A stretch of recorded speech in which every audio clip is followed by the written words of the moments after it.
This is Sony's new 28-70 f2.0 G Master, a lens that based on forums and rumor sites has been hotly anticipated. So today we're going to discuss if it's worth all the hype and the added size and weight. But first, for disclosure, Sony did lend me this lens to make this review. I don't get to keep it, they didn't pay me to make this video, and they don't get any input on this video's production.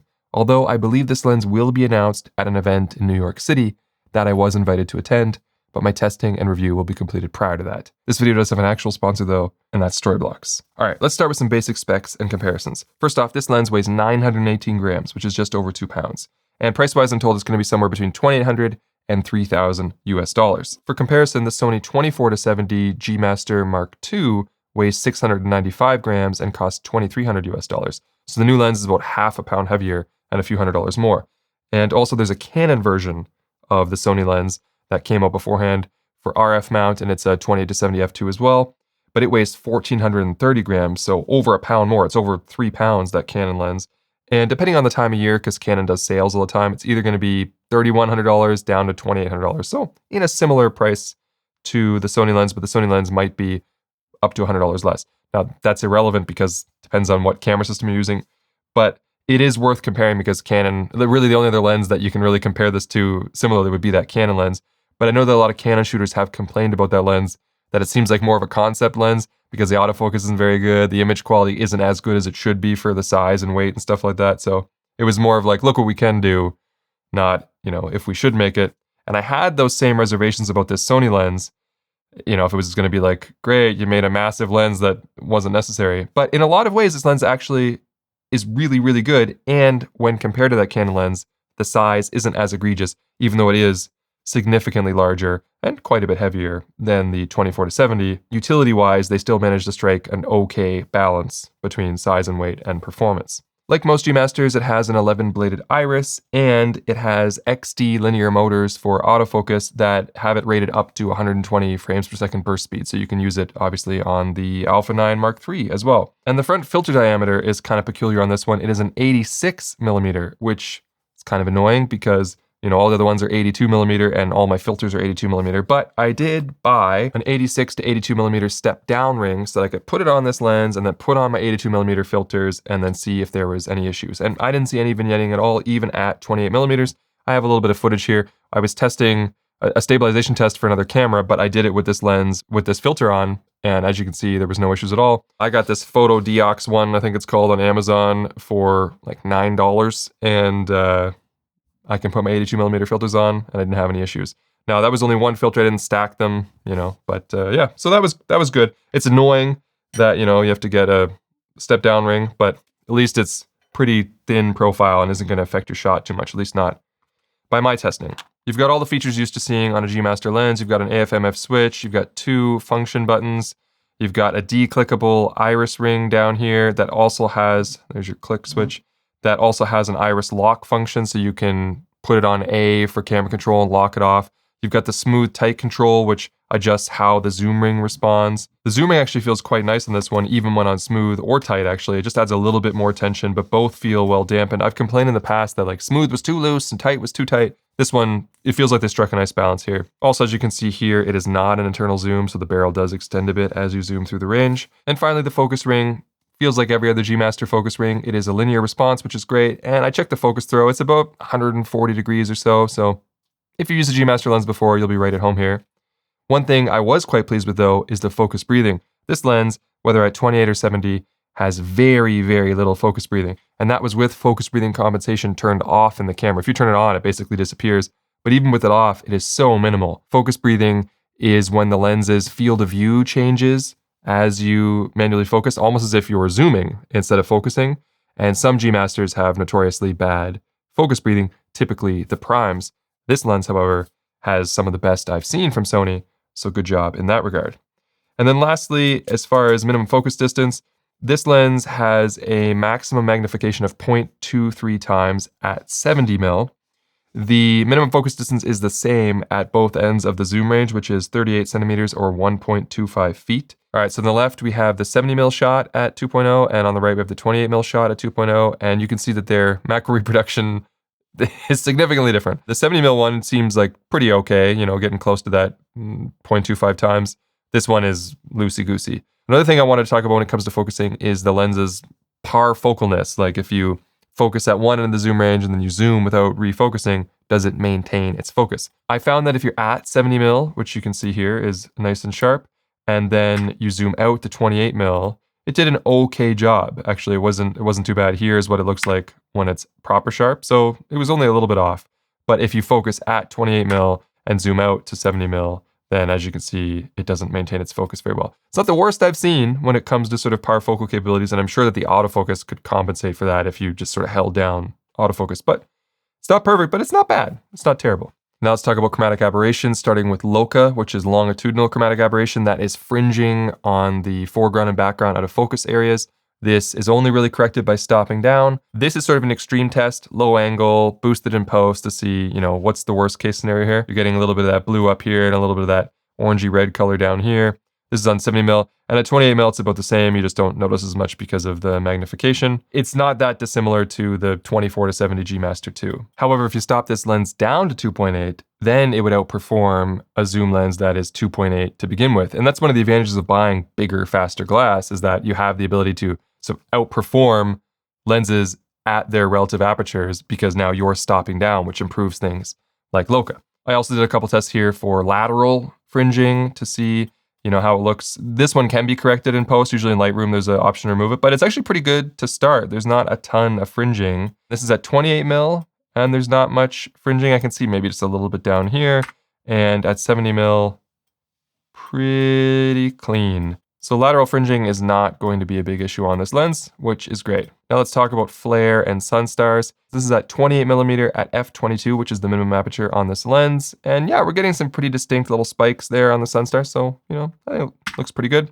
And then here's sort of an extreme flare example, still at 28mm f/22 with the light cutting across the frame. And you can see that flare control in certain situations isn't too hot on this lens. Here's another example where we're shooting at f2, giving it a little bit of an easier time, and we still see quite a bit of ghosting and stuff like that shooting across the frame. And then a bit more of a practical example, where you occlude the sun a little bit with a physical object and shoot. Again, you're still seeing that that stream of green orbs shooting across the frame, which can be a little bit distracting. But I tried to create a shot that I thought would be, a bit more of a practical case. This is 70mm at f2, shooting sort of a portrait with the sun backlit cutting across. And this is sort of worst case. You can see the flare down here. But if you just sort of cover the sun a little bit more, it mostly goes away. There's still a little bit down there. I've definitely seen better flare control from Sony G Masters before. This one's definitely workable, and of course it comes with a hood.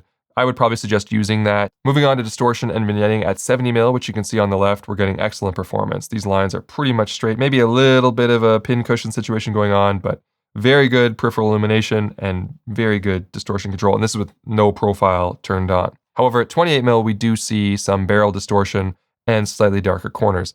I think this would be easily corrected with profiles, but this is what you get with profiles turned off. Now, I want to talk a little bit more about close focusing because that was the only sort of major issue I had with this lens. Whenever I did try to shoot something at the absolute minimum, like these mushrooms here, I wasn't super pleased with the sharpness. There's a bit of aberration going on where we get this kind of glistening effect, and it never feels fully in focus. And I did multiple shots like this. That was at 28mm, but even at 70mm, you can see that the issue is still there. I changed subjects and changed the light situation. And although you can get satisfactory results, they're definitely a little bit flawed.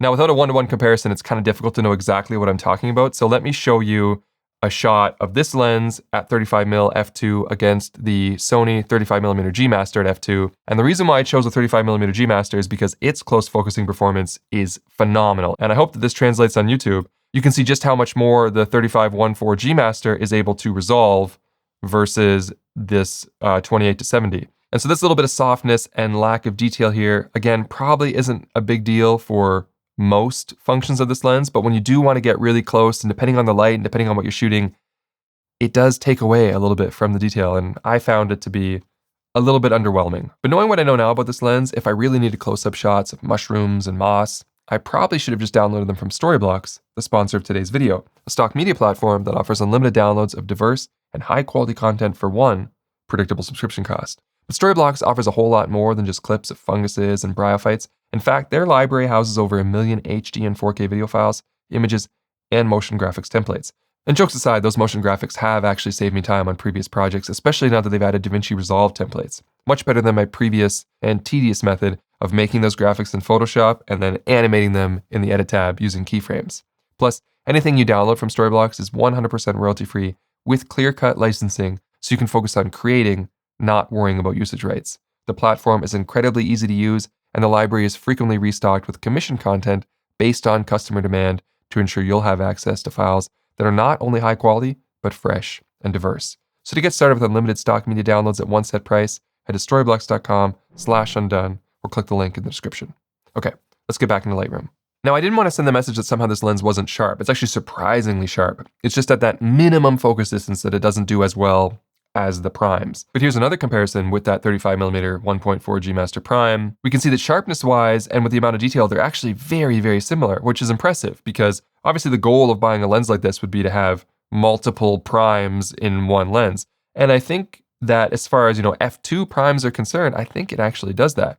Even if we look up at the corner here, while this one does have maybe a hair more distortion than the 35, again with both of them uncorrected, and the prime lens does slightly better at resolving this text in the corner here, I'm impressed by how well the zoom is doing in this regard. And if we zoom to a more modest distance, these lenses look almost identical when set up similarly. So that's great. That means other than that close focusing, you do pretty much have, a few 2.0 primes in your pocket with this one lens. I mean, I probably wouldn't put that lens in my pocket. And if we check corner sharpness just against itself, not against a prime lens anymore, on the left we have it at 70mm and on the right at 28mm, both wide open. In the center here we have excellent detail, just fantastic, both at 70 and at 28mm, no complaints here. And if we take a look up in the corner, you can see the distortion on the 28mm side. You can see the little stippling on the card at 70mm, but on the 28mm it's been kind of mushed away. Still pretty good. Like for 28mm up in the corner, I think this looks good, but definitely not as good as the 70mm. Okay, now let's talk about bokeh. This is at 70mm at f2. We can see we do have some cat's eye starting in the corner, and we're getting a little bit of a cut in here. It's not too bad. It's not great. I do like that there isn't really an outer membrane on the orb here, but there is quite a bit of onion ringing. And if we stop down to f5.6, you can see the 11-bladed iris. Obviously, you still have that onion ringing, but the corner issues are gone. There's no cutting in, there's no cat's eye. So that's what it looks like at 5.6. And if you want to see it at 28mm, which obviously is never going to be as pleasing as at 70mm, you're going to see some of that cutting in again, a little bit of cat's eye. They're not completely round anymore at 28mm, and you're still getting that onion ring. So at 28mm, this is like a 6 out of 10. And at 70mm, I would give this maybe a 7.5 out of 10 for bokeh. If you want to see some practical bokeh, this is what it looks like, out in the wild. Here is some sky cutting through the trees. It's pretty sterile, I would say. And then here are some small bokeh examples if you shoot up close.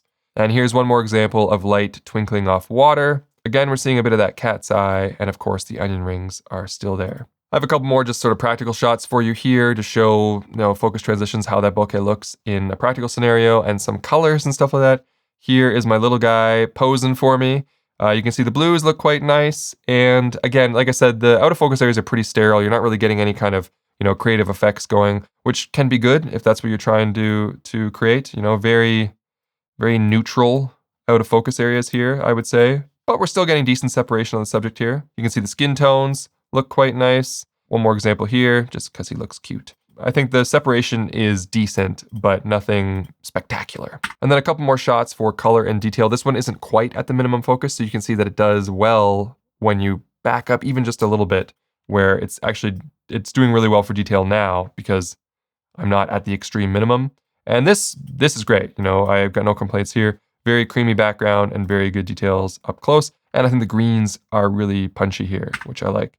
Here's a shot of some yellows with a little blue cutting through. Again, no complaints. This is an example where the sterility of the lens actually maybe plays to an advantage because it's not doing anything weird, to trying to get that sort of flat look on the leaves. I think it looks good here, and the colors are quite nice. Here's a little red for you. It's autumn in Canada, so what kind of Canadian would I be if I didn't take a cliche picture of a red maple leaf? And if we get a little bit closer here, we can see the detail is actually really, really good. Again, as long as you're not at that absolute minimum focus, this lens is very, very sharp. And here's a more extreme example of that. I think the focus was somewhere around here. And you can see how quickly it transitions out of focus in both directions and what it looks like in the overall scene with some muted bokeh balls in the background. Just some general focus transitions. Again, though, skin tones I think are really nice here. I think that's pretty much it. I was actually impressed by this lens. I wasn't sure at first. I had my doubts, 28-70 f2, and based on how the Canon one performed and its size and weight, I thought, do we really need a lens like that? And now that I've seen it and used it, I do see its purpose. I still think that, the 24-70 f2.8 is probably going to be the more versatile lens for most people. It's a little bit wider, it's lighter, This lens, I think, does hit that utilitarian purpose. Like I said, if you're somebody who's like, I need a 35, 50, and 70mm prime, I don't want to carry around 3 lenses, is this one going to do the trick? Yeah, for the most part it will. There's going to be things that those primes do better, like close focusing and better bokeh and stuff like that. But if you just want pleasing images and aren't too concerned with the fringe aspects that you might get from a prime lens, then I think that you'd be happy with this. And it's not too unwieldy. It's definitely much bigger and heavier than other zoom lenses of similar focal range, but considering what we've seen from other lens manufacturers where they're just like, that is too big and slow and heavy and everything, this one I think is just on the passable side, where you're like, yeah, they managed to get it down to a reasonable size and weight. So I don't know that it's exactly for me, but I'll leave it up to you. I hope this video was helpful in highlighting some of the strengths and weaknesses and hopefully making your buying decision a little bit easier. Yeah, it's an interesting lens. All right, I'm done.